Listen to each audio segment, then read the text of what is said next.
ಇವು ಸುಖ ದುಃಖ ಇವೆಲ್ಲ ಸ್ವಪ್ನದಂತೆ ಮಿಥ್ಯೆ ಅಂತ ತಿಳ್ಕೊಂಡಿರ್ತಾನೆ. ಕನಸಿನಾಗ ಸುಖನೂ ಆಗ್ತೈತೆ, ದುಃಖನೂ ಆಗಿರ್ತೈತಿ. ಆದ್ರೂ ಕೂಡ ಅವು ಕರೆಯತಾನ, ಅವು ತೋರಿದಾಗ ಯಾದ್ರು ಸುಳ್ಳ. ಹಂಗ ನನಗೂ ಇಲ್ಲಿ ಪ್ರಾರಬ್ಧ ಕರ್ಮ ಅಂತಾರೆ. ಯಾಕಂದ್ರ ಯಾಕೆ ಸುಳ್ಳತಾನಂದ್ರ ಪ್ರಾರಬ್ಧ ಕರ್ಮ ಎದಕೈತಿ? ದೇಹಕ್ಕದ, ಆತ್ಮನಿಗಿಲ್ಲದು. ಪ್ರಾರಬ್ಧ ಕರ್ಮ ದೇಹಕ್ಕೆ ಹೇಳಿತ್ತು. ಅದಕ್ಕೆ ಅದನ್ನ ನಿನ್ನೆ ಹೇಳಿತ್ತು ಏನು, ಅದು ವಿಕ್ಷೇಪ ಶಕ್ತಿಯನ್ನು ಆಶ್ರಯ ಮಾಡ್ಕೊಂಡಿರ್ತೈತಿ ಪ್ರಾರಬ್ಧ ಕರ್ಮ.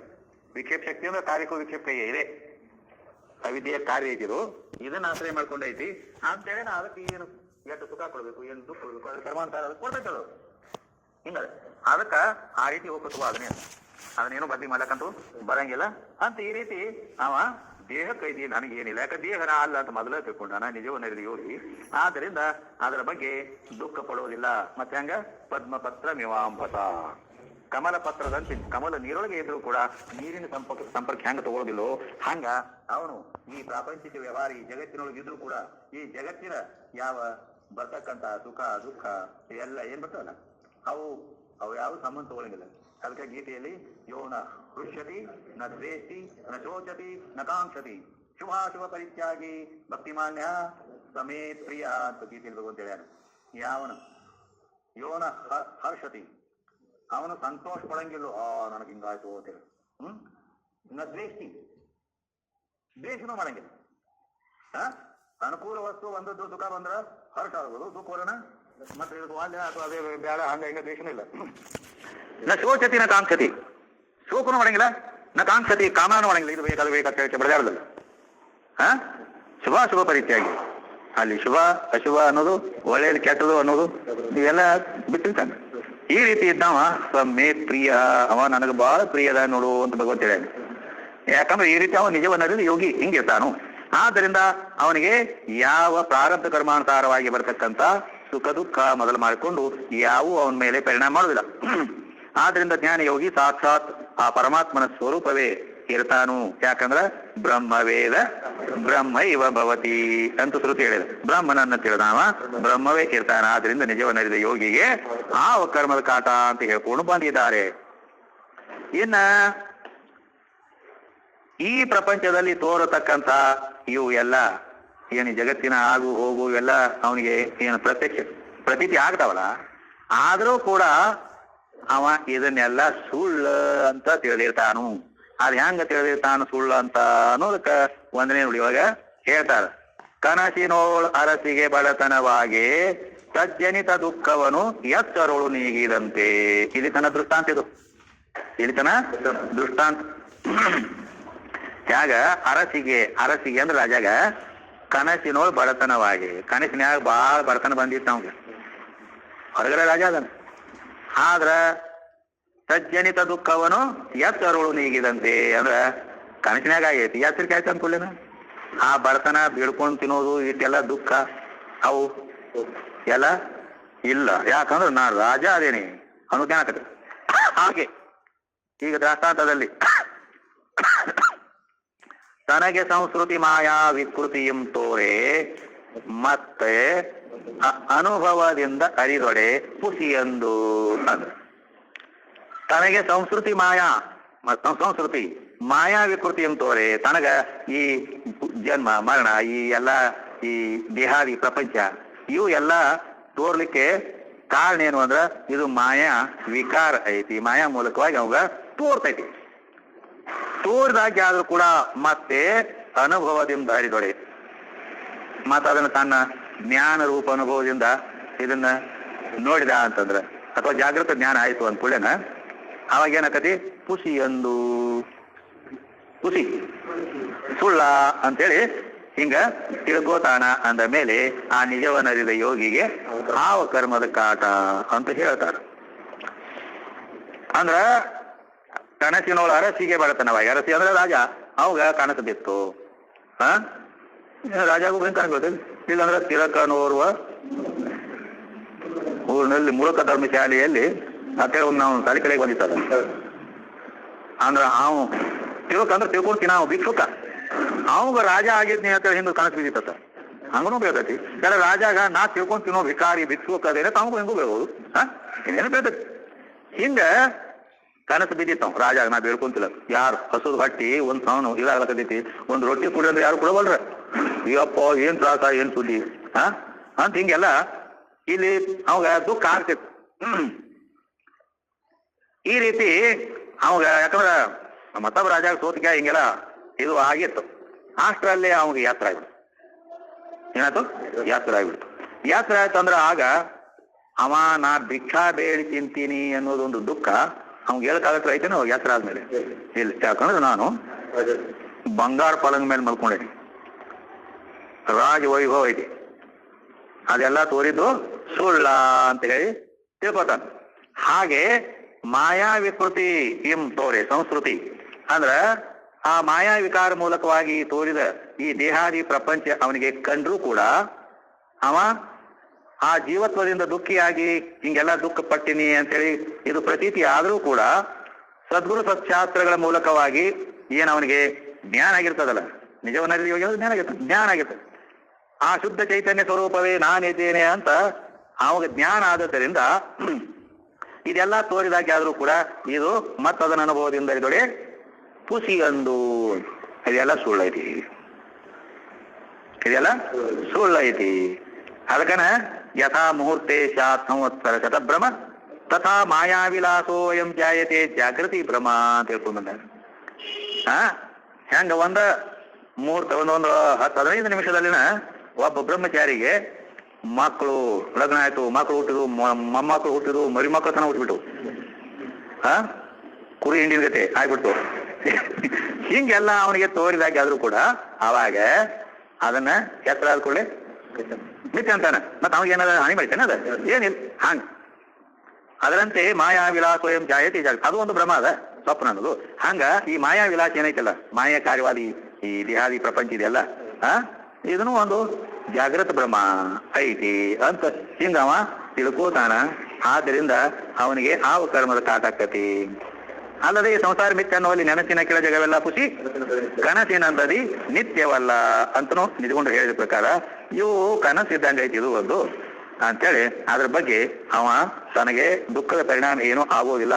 ಆದ್ದರಿಂದ ಹೀಗೆ ತಿಳ್ಕೊಂಡಂತ ಜ್ಞಾನಿ ಪುರುಷನಿಗೆ ಆವ ಕರ್ಮದ ಕಾಟ ಅಂತ ಕೇಳ್ಕೊಂಡು ಬಂದ.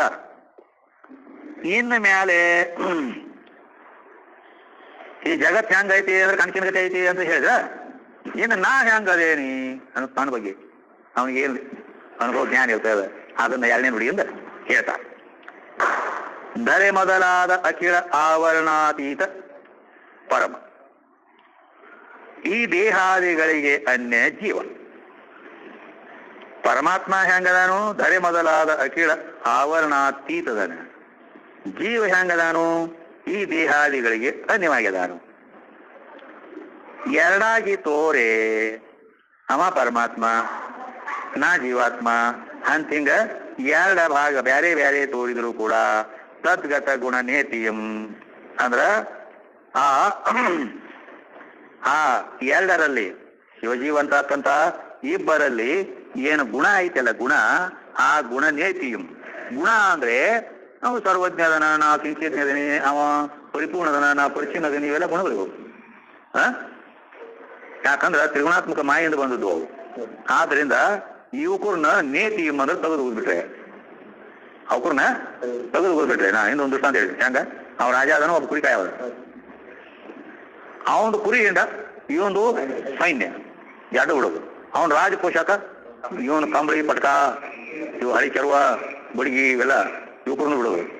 ಇವು ಎರಡು ತೆಗೆದು ಬಿಟ್ಟು ಇಬ್ಬರನ್ನು ತಾಂದಿಯಲ್ಲಿ ಹಿಂಗ ನಿಂದಿಸ್ಬಿಟ್ರೆ ಯಾರಪ್ಪ ಇವರು ಅಂತ ಕೇಳಿದ್ರೆ ಅವ್ರಿಬ್ರು ಮನುಷ್ಯರು ಅದಾರ ಓದ್ ಹೇಳ್ತಾರೆ. ಮತ್ತೆ ಅದಲ್ಲ ಮತ್ತ ಅವ್ರ ಸೈನ್ಯ ಮತ್ತ ಅವು ಕುರಿ ಹಿಂಡ ಮತ್ತ ಅವ್ರ ವೇಷಭೂಷ ಎಲ್ಲ ಸಹಿತವಾಗಿ ನಿಂದಿಸಿದ್ರೆ ನೀವು ರಾಜ ಅದನು, ನೀವು ಕುರಿ ಕಾಯವದನು ಹಿಂಗೇಳ್ತಾರ. ಅದಕ್ಕ ಉಪಾಧಿಯ ಧರ್ಮಗಳನ್ನೆಲ್ಲ ತೆಗೆದು ಹೋದಾಗ ಮತ್ತ ಅಲ್ಲಿ ಎರಡಾಗಿ ತೋರಿ ತದ್ಗತ ಗುಣ ನೇತಿಯಂ ಪರಿಭಾವಿಸಿದೊಳೆ ಏಕಬೋಧ ರೂಪೆಂದು ಓದಿದೆ. ಆವಾಗ ಪರಿಭಾವಿಸಿದೊಳೆ ಅಂದ್ರೆ ವಿಚಾರ ಮಾಡಿ ನೋಡಿದಾಗ ಇಬ್ಬರು ಬೇರೆ ಬೇರೆ ಅಲ್ಲ, ಏಕರೂಪ ಬೋಧ ರೂಪ ಒಂದೇ ಒಂದು ಜ್ಞಾನ ಸ್ವರೂಪ ಅಂತ. ಹೀಗೆ ಜ್ಞಾನ ಆದಂತ ಯೋಗಿ ಅವಂಗೆ ಯಾವ ಕರ್ಮದ ಕಾಟ ಅಂತ ಹೇಳ. ಅಂದ್ರೆ ಪಂಚಭೂತ ಅಲ್ಲಿ ಏನಂದಾರು, ಧರೆ ಮೊದಲಾದ ಅಖಿಲ ಆವರಣ ಅತೀತ ಅಂತ ಹೇಳಿದ್ರು. ಪಂಚಭೂತಗಳು, ಮಹತ್ವ, ಪ್ರಕೃತಿ ಇವುಗಳಿಗೆ ಅತೀತನಾಗಿ ಪರಮಾತ್ಮನಿದ್ದಾನೆ. ಅದಕ್ಕೆ ಅಲ್ಲಿ ಧರೆ ಮೊದಲಾದ ಅಖಿಲ ವರ್ಣಾತೀತ ಪರಮ ಪರಮ ಅಲಿತನ ಹಿಂಗ ಇದು ಒಂದು ಭಾಗ. ಇನ್ನ ಈ ದೇಹಾದಿಗಳಿಗೆ ಜೀವ ಇದೊಂದು ಭಾಗ. ಹಿಂಗ ಪರೀಕ್ಷೆ ನೋಡ್ಕೋಕಲ್ಲ. ಅಂದ್ರೆ ಧರೆ ಅಂದ್ರೆ ಪಂಚಭೂತಾದಿ ಇವು ಭೂತಗಳು, ಮಹತ್ವ, ಪ್ರಕೃತಿ ಇವುಗಳಿಗೆ ಅತೀತನಾಗಿ ಆ ಪರಮಾತ್ಮ ಅದಾನು. ಮತ್ ಇವು ಜೀವಾತ್ಮ ಹೆಂಗದಾನು? ಸ್ಥೂಲ ಸೂಕ್ಷ್ಮ ಕಾರಣ ಅಂತಕ್ಕಂಥ ಈ ಮೂರು ದೇಹಗಳಾಗ್ಲಿ ಅಥವಾ ಈ ಮೂರು ದೇಹಗಳಿಗೆ ಅಂತರ್ಗತವಾಗಲ್ಪಟ್ಟಂತ ಪಂಚಕೋಶಗಳಾಗ್ಲಿ ಇವು ಎಲ್ಲಕ್ಕೂ ನಾನು ಬ್ಯಾರೆ ಇದ್ದೇನೆ ಅಂತ ಜೀವನಲ್ಲಿ, ಹೌದಲ್ಲ, ವಾಚ್ಯವಾಗಿವೆಲ್ಲ. ಅವನಲ್ಲಿ ಧರೆ ಮೊದಲಾದವು ಅವು ವಾಚ್ಯವಾಗದವು. ಇವನಲ್ಲಿ ಈ ಮೂರು ದೇಹ ಪಂಚಕೋಶಗಳು ಇವು ಎಲ್ಲ ಈ ತೊಂಪದ ವಾಕ್ಯದಾವ್. ಅದಕ್ಕೆ ಇವು ನಾವು ಬೇರೆ ಅದೇನೆ ಅಂತ ಇವು ಈ ರೀತಿ. ಮತ್ ಬ್ಯಾರೆ ಅದೇನಂತ ತಿಳಿತಾನಿಲ್ಲ ನಿಜವನ್ನ ಅರಿದು ಇವಾಗ ಅಂದ್ರೆ ಮತ್ತೆ ಅವ್ರು ಬ್ಯಾರೆ ಅದೇನಂತ ತಿಳಿದಿರ್ತಾನ. ನಿಜ ಅರ್ಥ ಅನ್ನೋದ್ರ ಮೇಲೆ ಇವು ಯಾವ ನಾ ಅಲ್ಲ, ಸಚ್ಚಿದಾನಂದ ಆತ್ಮ ನಾ ಅದೇನ ತಿಳ್ಕೊಂಡಾನ. ಆದ್ರಿಂದ ಹೀಗೆಂದು ಪರಮಾತ್ಮ ಜೀವಾತ್ಮರಿಬ್ಬರಿಗೆ ಆ ಭೇದ ಏನ್ ತೋರ್ತೈತಲ್ಲ, ಎರಡಾಗಿ ತೋರೆ ಅಂದ್ರೆ ಭೇದ ಏನ್ ತೋರ್ತೈತಿ ಅದು ಉಪಾಧಿ ಮೂಲಕವಾಗಿ ತೋರ್ತೈತಿ. ಆ ಪರಮಾತ್ಮನಿಗೆ ಇವೆಲ್ಲ ಧರೆ ಮೊದಲಾದವು ಉಪಾಧಿ ಅದಾವು, ಮತ್ತು ಕಾರಣ ಉಪಾಧಿ ಅದಾವು. ಇವು ಕಾರ್ಯ ಉಪಾಧಿ ದೇಹಾದಿಗಳು. ಆದ್ದರಿಂದ ಪರಮಾತ್ಮ ಜೀವಾತ್ಮರಲ್ಲಿ ಆ ಉಪಾಧಿ ಮೂಲಕವಾಗಿ ಇವು ಅವರ ಗುಣಗಳು ತೋರ್ತವ್ರ. ಮಲ್ಟಿವಿಟಮಿನ್ ಸೇವಿಸಿಯೂ ಎನರ್ಜಿಯಲ್ಲಿ ಕೊರತೆ ಏಕಿದೆ? ನೀವು ಸೇವಿಸುವ ಮಲ್ಟಿವಿಟಮಿನ್ ನಲ್ಲೇ ವಿಟಮಿನ್ಸ್ ನ ಕೊರತೆ ಇರಬಹುದೇ? ಕೇವಲ ಸುಪ್ರಾಟಿನ್ ಡೈಲಿಯಲ್ಲಿದೆ ಇತರ ಬ್ರ್ಯಾಂಡ್ಸ್ ಗಿಂತ 2 ಪಟ್ಟು ಹೆಚ್ಚು ವಿಟಮಿನ್ಸ್, ಅಂದ್ರೆ 2 ಪಟ್ಟು ಹೆಚ್ಚು ಎನರ್ಜಿ. ಅದಕ್ಕಾಗಿ ಪೋಷಣೆ ಆಹಾರದ ಜೊತೆ 1 ಸುಪ್ರಾಟಿನ್ ಡೈಲಿ. ಇದು ನಿಮ್ಮ ಡೈಲಿ ನ್ಯೂಟ್ರಿಷನ್ ಅವಶ್ಯಕತೆಯನ್ನು ಪೂರೈಸುತ್ತದೆ. ಅವರ ಗುಣಗಳು ತೋರ್ತವ್ರ. ಗುಣ ಏನಪ್ಪಾ? ಸರ್ವಜ್ಞತ್ವ, ಕಿಂಚಿಜ್ಞತ್ವ, ಪರೋಕ್ಷ, ಅಪರೋಕ್ಷ, ಅವ ಪರಿಪೂರ್ಣ, ನಾ ಪರಿಚಿನ್ನ, ಹೀಗ ಇವೆಲ್ಲ ತೋರ್ತಾವ್. ತೋರಿದ್ರು ಕೂಡ ತದ್ಗತ ಗುಣ ನೇತಿ, ಅದನ್ನ ನೇತಿಗಾಡ್ಬೇಕು, ತೆಗೆದೊಗಿಬೇಕು. ಮತ್ತೆ ಅವಾಗ ನೇತಿ ಅಂದಾಗ ಅವು ತೆಗೆದೊಗದಾಗ ಅವು ಮಾಯಾವಿಧಿಗಳ ಮೂಲಕವಾಗಿ ತೋರ್ತಾವು. ಅಂದ್ರೆ ಕಾರ್ಯೋಪಾಧಿರಯಂ ಜೀವ, ಕಾರಣೋಪಾಧಿ ಈಶ್ವರ, ಕಾರ್ಯ ಕಾರಣತ್ವಾಮಿತ್ವ ಪೂರ್ಣಬೋಧೋ ಅವಶಿಷ್ಯತೆ ಅಂತ ಹೆಂಗೆ ಹೇಳ್ತಿ, ಆ ರೀತಿ ತೆಗೆದೊಗದಾಗ ಆ ಪೂರ್ಣಬೋಧ ರೂಪ ನಿಜವಾದ ತನ್ನ ಸ್ವರೂಪ ಏನೈತಲ್ಲ ಅದು ಅದರಲ್ಲಿ ಇವು ಏನಾರ ಅದಾವೇನು? ನಾ ಪರಿಚ್ಛಿನ್ನದೀನಿ, ಅವ ಪರಿಪೂರ್ಣದನು, ನಾ ಅಲ್ಪಜ್ಞ ಅದೇನಿ, ಅವ ಸರ್ವಜ್ಞದನು, ಹಿಂಗೇನು ಅದಾವ ತೆಗೆದು ಹೋಗಿದ ಮೇಲೆ ಉಪಾಧಿ ಧರ್ಮಗಳನ್ನೆಲ್ಲ ನೇತಿಗಾದ ಬಿಟ್ಟ ಮೇಲೆ ಅವಾಗ ಇವು ಯಾವೂ ಇರಂಗಿಲ್ಲ. ಅದಕ್ಕ ಅವ ಸರ್ವಜ್ಞದನು, ಜೀವನು ಅಲ್ಪಜ್ಞದನು. ಸರ್ವಜ್ಞ ಅನ್ನಲ್ಲಿ ಸರ್ವ ಅನ್ನೋದಿಟ್ಟು ತೆಗೆದುಬಿಡುದು, ಜ್ಞ ಇಡೋದಂಗ. ಇವ್ ಜೀವ ಅಲ್ಪಜ್ಞ ಅದನ್, ಅಲ್ಪ ಅನ್ನೋದು ತೆಗೆದುಬಿಡುದು, ಜ್ಞ ಉಳಿತು. ಅಲ್ಲಿ ಜ್ಞೆ, ಇಲ್ಲಿ ಜ್ಞೆ, ತಡು ಒಂದು ಜ್ಞೆ, ಹೌದಲ್ಲ? ಅವ ಪರಮಾತ್ಮಗಳ ಹಿಂಗ್ ತಿಳ್ಕೊ, ಅವ ಪರಮಾತ್ಮ ಅದಾನು, ನಾನು ಜೀವಾತ್ಮ ಅದೇ, ಹಿಂಗೈತಿ. ಆ ಪರಮ ಅನ್ನೋದು ತೆಗಿ, ಆತ್ಮ ಅನ್ನೋದು ಇಡಲಿ. ಪರಮಾತ್ಮ, ಪರಮ ಆತ್ಮ, ಪರಮಾತ್ಮ. ಪರಮ ಅನ್ನೋದು ತೆಗೆದುಬಿಡು, ಆತ್ಮ ಅನ್ನೋದು ಇಡಲಿ. ಜೀವಾತ್ಮನಲ್ಲಿ ಜೀವ ಆತ್ಮ, ಜೀವ ಅನ್ನೋದು ತೆಗಿ, ಆತ್ಮ ಅನ್ನೋದಿಡು. ಆತ್ಮ ಏಕಮೇವ ಒಂದ, ಹೌದಲ್ಲ? ಹಿಂಗ ಆ ಅಖಂಡ ಚೈತನ್ಯ ಒಂದ ಉಳಿತೈತಿ. ಹಿಂಗೆಲ್ಲ ಅವಕ್ಕನ್ನು ತೆಗೆದು ಬಿಟ್ರೆ, ವಿಶೇಷಣಗಳನ್ನು ತೆಗೆದು ಬಿಟ್ಟಾಗ ಈ ರೀತಿ ಅಖಂಡ ಚೈತನ್ಯ ಒಂದೇ ಉಳಿತದ. ಅದು ತತ್ವ ಪದಗಳ ಲಕ್ಷ್ಯ ರೂಪವಾದ ಇಂಥ, ಅದಕ್ಕ ಏನಂದ್ರೆ ಅವರು ಏಕಬೋಧ ರೂಪೆಂದು. ಇದು ಯಾವಾಗ ಪರಿಭಾವಿಸಿದೊಡೆಯತೆ. ಪರಿಭಾವಿಸಿದೊಡೆ ಅಂದ್ರೆ ವಿಚಾರ ಮಾಡಿದಾಗ ಇದು ಬೇರೆ ಬೇರೆ ಆಗ್ತಾವಿವು. ಯಾಕ ವಾಚಾರ್ಥದಲ್ಲಿ ಕೂಡ್ಕೊಂಡದಾವ ಅಂದ ಮೇಲೆ ಅದಕ್ಕೆ ಪರಿಭಾವಿಸಿದೊಡೆ. ಅದು ವಿಚಾರ ಮಾಡಿ ನೋಡಿದಾಗ ಹಿಂಗ ಅದು ಬೇರೆ, ಇದು ಬೇರೆ, ಅದನ್ನು ತೆಗೆದುವುದು, ವಿರೋಧಿ ಆದದನ್ನು ತೆಗೆದುವುದು, ಅವಿರೋಧಿ ಆದದ್ದು ಗ್ರಹಣ ಮಾಡುದು, ಹಿಂಗ್ ವಿಚಾರ ಪೂರ್ವಕದನ್ನೆಲ್ಲ ಮಾಡುದು. ಮಾಡಿದ ಮೇಲೆ ಅವಾಗ ಏನ್ ಉಳಿತದೆ? ಏಕಬೋಧ ರೂಪೆಂದು ಅಂತ ಹೇಳಿ ಅವಾಗ ಬರೀ ಕೇವಲ ಒಂದ ಅದು ಜ್ಞಾನ ಸ್ವರೂಪ ಉಳಿತೈತಿ ಅಂತ ಹೇಳ್ಯಾರ. ಅಂದ್ರ ಜ್ಞಾನ ಮಾತ್ರಂ ಪರಂ ಬ್ರಹ್ಮ ಪರಮಾತ್ಮೇಶ್ವರ ಪುಮಾನ್ ದೃಶ್ಯಾದಿಭಿ ಪೃಥಕ್ ಭಾವೈ ಭಗವಾನ್ ಏಕ ಈಯತೆ ಅಂತ ತಿಳ್ಕೊಂಡಿದ್ದಾರೆ. ಅದ ಜ್ಞಾನ ಮಾತ್ರಂ ಏಕಬೋಧ ರೂಪಂ ಅಂತ ಹೇಳ್ಯಾರಲ್ಲ. ಬೋಧ ಅಂದ್ರೇನು? ಜ್ಞಾನ. ಅದಕ್ಕ ಅದು ಜ್ಞಾನ ಮಾತ್ರಂ ಪರಂ ಬ್ರಹ್ಮ. ಜ್ಞಾನ ಸ್ವರೂಪ ಅಟ್ಟಾಯ್ತದ, ಅದಕ್ಕೆ ನಾವು ಬೇರೆ ಬೇರೆ ಹೆಸರು ಇಟ್ಟಿವಿ. ಪರಂ ಬ್ರಹ್ಮ, ಪರಮಾತ್ಮ, ಈಶ್ವರ, ಪುಮಾನ್ ಅಂದ್ರೆ ಆದಿ ಏನೇನದ ಅನ್ ಅದಕ್ಕೆ ದ್ಯಾಮೋವರ ಅನ್ನು ಏನಂತ ಅನ್ ಹೌದಿಲ್ಲ. ಅದಕ್ಕಾಗಿ ಈ ರೀತಿ ಅದು ಏಕ ಬೋಧ ರೂಪ ಎಂದು ಅಂತ ಹೇಳಿದ್ರಿಂದ ಇಂತಹ ಜ್ಞಾನ ಸ್ವರೂಪವಾದ ಚೈತನ್ಯ ಸ್ವರೂಪ ಒಂದೇ ಪರಬ್ರಹ್ಮವೇ ಏನು ಉಳಿತೈತಲ್ಲ ಅದೇ ನಾನೆಂಬ ನಿಶ್ಚಯ ಜ್ಞಾನ ಉಳ್ಳಂತ ಅವನ ನಿಜವನ್ನು ಅರಿದ ಯೋಗಿ ಹಿಂಗ ತಿಳ್ಕೊಂಡಿರ್ತಾನೆ ತನ್ನನ್ನು. ಅದಕ್ಕ ನಿಜವನ್ನು ಅರಿದ ಯೋಗಿ ಅಂದ ನಾವು. ನಿಜ ಅಂದ್ರೆ ಖರೆ ಇದ್ದದ್ದನ್ನು ಇದಕ್ಕಿದ್ದಂಗೆ ತಿಳ್ಕೊಂಡ. ಆದ್ದರಿಂದ ಅವನಿಗೆ ಆವ ಕರ್ಮದ ಕಾಟಪ ಅಂತ ಕೇಳಿದ್ದಾರೆ. ಏನ ಮ್ಯಾಲೆ ಮೂರನೇ ನುಡಿ. ಮೂರನೇ ನುಡಿಯಲ್ಲಿ ರವಿಯಂತೆ ಕರ್ಮ ಸಾಕ್ಷಿಕನಾಗಿ ಬಂಧವಿಲ್ಲ, ಅವಿರನಾಗಿ ಬೇರೆ ಇದಲ್ಲ ಎಂಬಿಲ್ಲ, ಹವಣಿಸಲಿಲ್ಲ ಅಖಂಡಿತವಾಗಿ, ತನಗೆ ಸಂಭವವಿಲ್ಲ ಗುರು ಶಂಭುಲಿಂಗ ತಾನಾಗಿ ಅಂದ್ರ. ಇದ್ರಾಗ ಹೆಂಗ ಇದು ಮಾಡ್ಕೋಬೇಕು ಅಂತ ಕೇಳಿದ್ರೆ ರವಿಯಂತೆ ಕರ್ಮ ಸಾಕ್ಷಿಕನಾಗಿ ಬಂಧವಿಲ್ಲ ಅಂತ ಹೇಳಿದನ. ಅದನ್ನ ತಗೊಂಡ್ ಬಂದ್ ಅರಿವಿನಿಂದ ಇದು ಒಂದು ವಾಕ್ಯ. ಏನು ರವಿಯಂತೆ ಕರ್ಮ ಸಾಕ್ಷಿಕನಾಗಿ ಬಂಧವಿಲ್ಲ ಅಂದ್ರೆ ರವಿ ಅಂದ್ರೆ ಸೂರ್ಯ ಉದಾಹರಣೆ ಕೊಟ್ಟರು. ಸೂರ್ಯ ಅಂತ ರವಿಯಂತೆ ಕರ್ಮ ಸಾಕ್ಷಿಕನಾಗಿ ಅಂದ್ರ ಬಂಧವಿಲ್ಲ. ಆ ರವಿ ಅಂತಕ್ಕಂತ ಸೂರ್ಯ ಈ ಜಗತ್ತಿನ ಸೂರ್ಯನ ಉದ್ದೇಶ ಮಾಡ್ಕೊಂಡನ ಜಗತ್ತಿನ ಕರ್ಮಗಳೆಲ್ಲ ನಡೀತಾವ. ಜಗತ್ತಿನಲ್ಲಿ ಕರ್ಮಗಳು ನಡಿಬೇಕಾದ್ರ ಸೂರ್ಯನ ಉದ್ದೇಶ. ಸೂರ್ಯ ಉದಯ ಆದ ಅಂದ ಕೂಡಲೇನ ಆವಾಗ ಒಕ್ಕಲಿಗೆ ಹೊಲಕ್ಕ ಹೊರಡೋದು, ಕಾಗಿ ಗುಬ್ಬಿ ತಮ್ಮ ಮನೆಯಿಂದ ತಮ್ಮ ಹೊಟ್ಟೆ ಹೊರಬೇಕಾಗಿ ಅವು ಹೊರಡೋದು ಅದಿಲ್ಲ. ಇವರು ಸಾಧಕರು ಋಷಿ ಮುನಿಗಳು ಇವರು ತಮ್ಮ ಪೂಜಾ ಪಾಠ ನೇಮ ನಿಷ್ಠಾ ಜಪ ತಪ ಅವು ಸ್ನಾನ ಪಾನ ಅವು ಇವು ಶುರು ಮಾಡಿಬಿಡ್ತಾರೆ. ಹಿಂಗ್ ಆಮೇಲೆ ಮುಂದೆ ಸೂರ್ಯೋಸ್ತಂಗತ ಅನ್ಕೂಲೇನ ಮಾತ್ರ ಅವಾಗ ಅವು ಎಲ್ಲ ತಮ್ಮ ತಮ್ಮ ಗೂಡಿಗೆ ಸೇರೋದು. ಇವರೆಲ್ಲ ಬಂದು ತಮ್ಮ ತಮ್ಮ ದೊಡ್ಡ ಗೂಡು ನಾವು ಮನೆಯಲ್ಲ ಅವು ಸೇರೋದು ಇವ್ರು.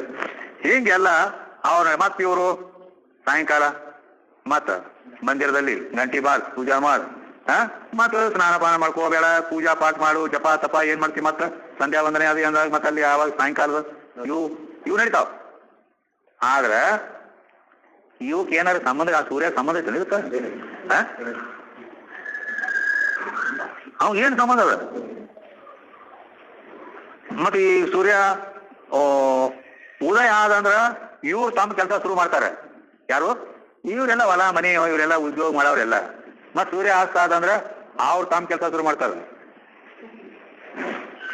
ಇವ್ರು ಪುಣ್ಯಕರ್ಮ ಮಾಡೋರೆಲ್ಲ ಇವರು ಹಿಂಗ ಚಾಲು ಮಾಡ್ತಾರ. ಸೂರ್ಯ ಅಸ್ತ ಆದ ಮುಳುಗಿದ ಅಂದ್ರ ಆ ರಾತ್ರಿ ಏನೇನ ಕೆಟ್ಟ ಕೆಲಸ ಮಾಡೋವೆಲ್ಲ ಅವು ಚಾಲು ಆಗ್ತಾವ. ತುಳುಗ್ ಮಾಡೋ ತುಳುಗಿಗೆ ಹೋಗ್ಕಣವ ಹೌದಿಲ್ಲ. ಮತ್ ರಾತ್ರಿನ ಅವ್ನು ತುಳುಗ ಸಾತುದಿಲ್ಲ. ಹಿಂಗೆಲ್ಲ ಇವೆಲ್ಲ ಮಾಡಿದ್ ಇವರು ಅಸ್ತಂಗತ ಆದ್ಮೇಲೆ ಮಾಡುವ ಪಾಪ ಕಾರ್ಯಗಳು ಸೂರ್ಯಗೆ ಸಂಬಂಧ. ಏನು ಸೂರ್ಯ ಉದಯ ಆದ್ಮೇಲೆ ಆಗತಕ್ಕಂಥ ಪೂಜಾ ಪಾಠ ಧ್ಯಾನ ಇವು ಪುಣ್ಯಕರ್ಮಗಳು ಆ ಸೂರ್ಯ ಸಂಬಂಧ ಅದಾವೇನು? ಇಲ್ಲ. ಹಂಗ ರವಿಯಂತೆ ಕರ್ಮ ಸಾಕ್ಷಿಕನಾಗಿ ಬಂಧವಿಲ್ಲ.